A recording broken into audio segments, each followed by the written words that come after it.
المؤمن لا يلدغ من جحر مرتين. الله يرحمك.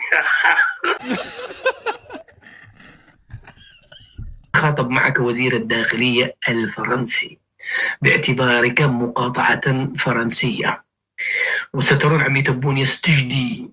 شوف أنا بشوف أنا بعد شوية بوريكم كرامته هو، أوريكم كرامته هو وهو يستجدي ماكرون، إنه نرجوك يا ماكرون تخاطب معنا أنت وليس وزير الداخلية.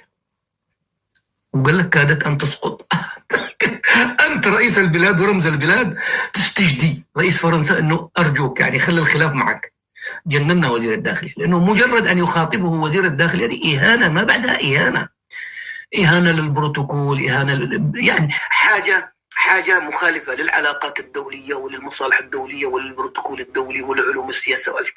تعرفوا ما معنى أنه يخاطبه وزير الداخلية الفرنسي؟ معناته أنه بيعتبرهم حظيرة دياله، حظيرة فرنسية، لا يعتبره دولة، ما بيعتبرش هذا رئيس، بيعتبر عم يتبون محافظ لأيالة الجزائر الفرنسية بس.